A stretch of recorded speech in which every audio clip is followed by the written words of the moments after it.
歌子のいたらちょっと見慣れば. Donc je suis conservateur des collections Extrême-Orient, donc Chine, Japon et Corée, pas uniquement les estampes japonaises, mais les estampes japonaises c'est quand même un grand lot et une partie très importante de ces collections. Et pour cette exposition, je suis la commissaire de l'exposition, c'est-à-dire que le concept de l'exposition vient de moi, c'est moi qui ai constitué un petit comité scientifique avec 2 autres spécialistes pour faire la sélection des estampes. Ça n'a pas été facile puisque nous en avons plus de 7500 et on a dû se limiter à 400 estampes pour l'exposition.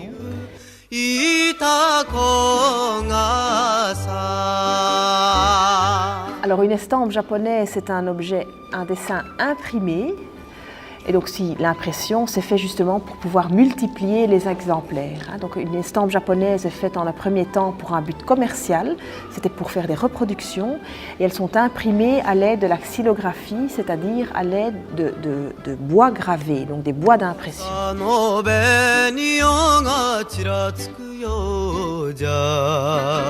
Eh bien, ça a commencé, donc presque toute la production qui est là, elle a été faite à Edo, et Edo c'est l'ancien nom pour Tokyo. Et pendant cette période, Edo est devenue une ville commerçante aussi très importante, et où les citadins, donc cet art de l'estampe, c'est spécifiquement un art qui a été créé pour un public citadin, pour les habitants de Edo, et qui illustrait tous leurs petits plaisirs éphémères. C'est pour ça qu'on parle des images du monde flottant. Le monde flottant, c'est tous les petits plaisirs éphémères, c'est-à-dire les sorties pour aller voir les jolies femmes, les sorties au théâtre, les sorties pour aller voir les beaux sites touristiques au Japon, etc.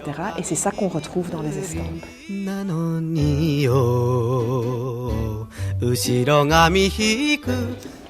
Les 2 thèmes classiques, ce sont les acteurs de kabuki et les jolies femmes. Les jolies femmes qui étaient surtout, mais pas uniquement, les courtisanes.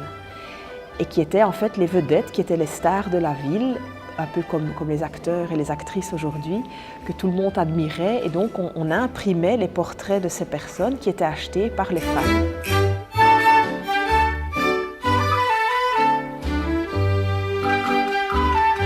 Oui, et il y avait quand même aussi des vedettes sportives, en effet, les lutteurs de sumo. Qui étaient très populaires, les tournois de sumo aussi, comme le théâtre de kabuki, voilà, il y avait vraiment les foules qui allaient à ces tournois et qui achetaient ensuite une estampe avec le portrait de leur lutteur préféré. Donc c'est un peu comme un portrait d'un joueur de football aujourd'hui qu'on affiche au-dessus de son lit.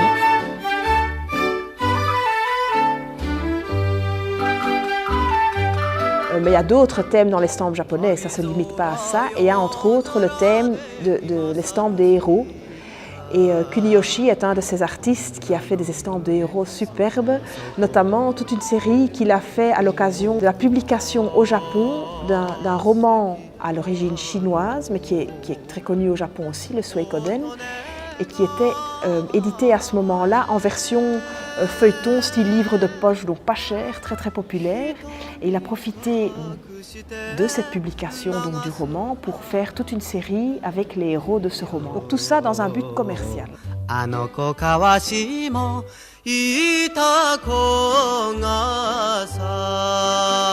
les surimono. Donc ça, c'est des éditions de luxe. De luxe, pourquoi? Parce que c'est des tirages très limités, donc des commandes privées. Et plutôt que d'éditer sur des milliers d'exemplaires, c'était donc il n'y avait que quelques exemplaires, ou peut-être même une centaine, ce qui permettait d'utiliser les plus beaux papiers, tous les raffinements de l'impression, les beaux pigments.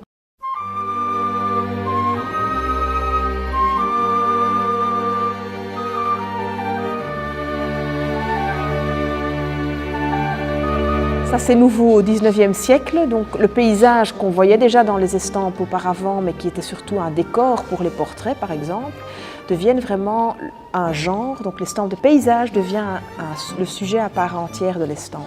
Et un des grands artistes justement c'est Hokusai, dont la série des 36 vues du mont Fuji est très connue, avec la grande vague qui est aussi le visuel de notre exposition, mais avec aussi le Fuji rouge.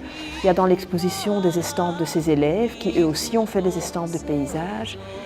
Et ensuite Hiroshige, qui est aussi très bien représenté dans l'expo, qui était aussi un des grands artistes de l'estampe de paysage. Quand l'estampe japonaise a été découverte par les Occidentaux, ça c'est à la fin du XIXe siècle, c'est vrai que ça a ouvert vraiment les yeux aux artistes européens, notamment à Paris, où il y a vraiment eu une vague,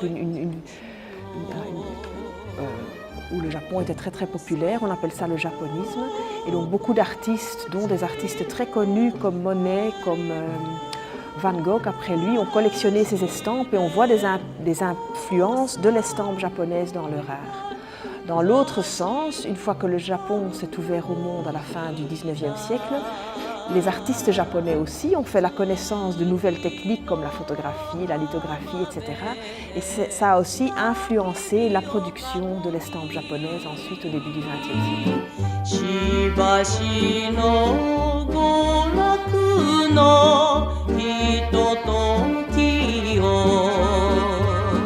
C'est-à-dire que notre exposition cadrait aussi dans les festivités des 150 ans d'amitié entre la Belgique et le Japon. Il y a eu plusieurs événements l'année passée, en 2016. Et donc on trouvait intéressant aussi de montrer que l'estampe japonaise, que l'art de l'ukiyo-e a encore de l'influence sur des artistes. Et c'est dans ce cadre-là, donc des festivités des 150 ans d'amitié entre la Belgique et le Japon, que Dimitri Piot est exposé, qu'il est invité spécial à la fin de notre exposition.